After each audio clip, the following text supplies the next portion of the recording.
Justin Levine. Hey, Ella, thanks so much for doing this, and congrats on your goal today. So I actually want to talk about your goal because, as Sarah just mentioned prior, Sonnet's only had one practice in Calgary, and because of restrictions here in Toronto all this time, this is only your second time together. So for you getting into this game and getting Toronto off the ground fairly quickly with the first goal, can you kind of walk me through that goal and how you're feeling? Do you feel that you've had any rest along with your team and preparing for this event?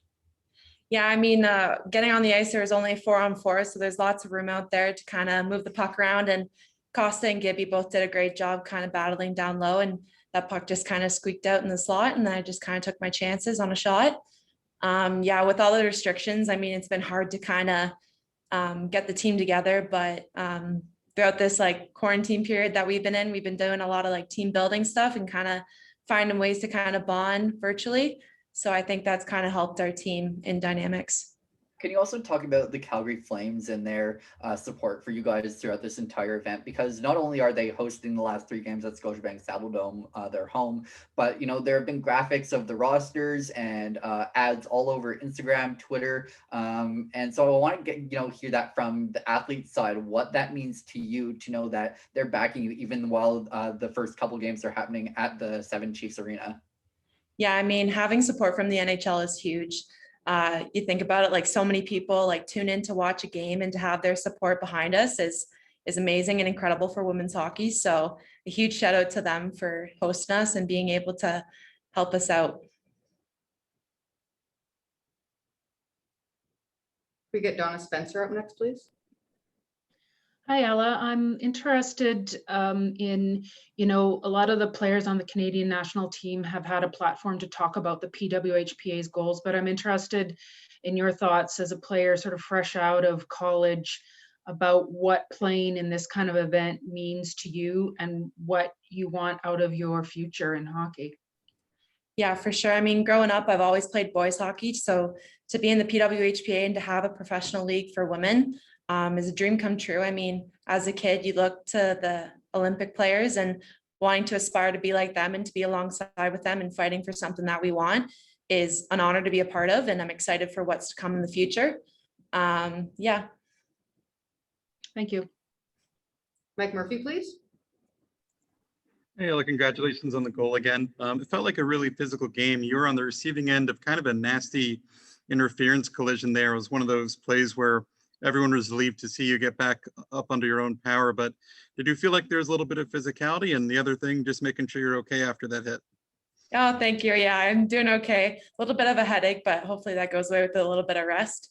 Like going up against Montreal, I think we're both really physical teams and it's best on best. So I think going into the game, I was expecting it to be super physical, and hearing from teammates, they're like, oh, expect a good game and keep your head up and keep your feet moving. So those were my keys for today. Thanks so much.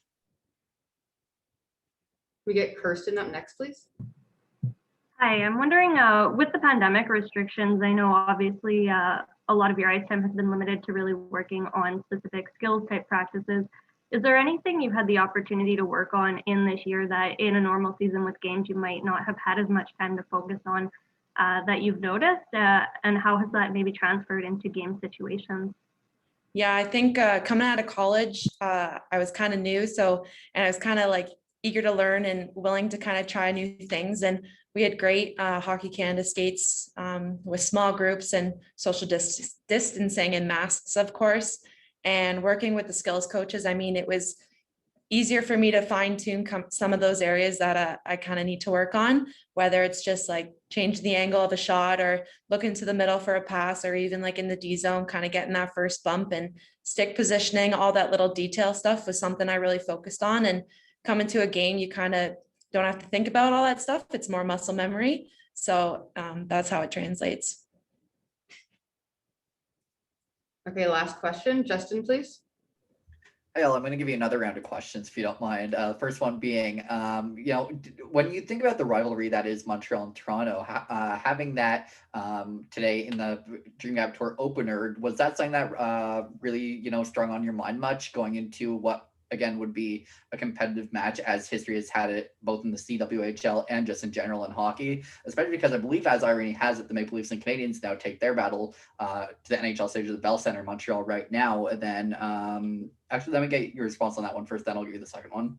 Yeah, playing alongside Renata Fast and Jocelyn The Rock, they have lots of stories to kind of tell. So you kind of take it all with a grain of salt, and you hope a lot of it doesn't happen to you if it's super physical. But they always just tell me to kind of play my game, know what I know, play to my strengths and know your strengths. So that was kind of what I was told before going to this game. And then number two, talking about players like Laroque, and then you're playing with like Spooner, Sarah Nurse. What does that mean to you, especially again, just coming out of college to play with athletes like this, both on the national stage and the PWHPA, to get more comfortable with them, and as you continue to develop and grow in your career? Yeah, watching the 2018 Olympics, like all those girls, played their game, and I got to play against a few of them when I was a freshman in college. So they were a little intimidating, but I mean, going to senior camps with them and kind of learning who they are and their skills and what they bring to the ice, you want to aspire to be just as good and work with them on the ice, especially Renata Fast and Jocelyn. They're two amazing Ds. So they were two I constantly asked questions on the ice, or constantly asked for pointers and tips on how to like handle a play or what I should do. So the next shift. So a big thank you to them for kind of showing me the ropes. All right, thank you. Thank you.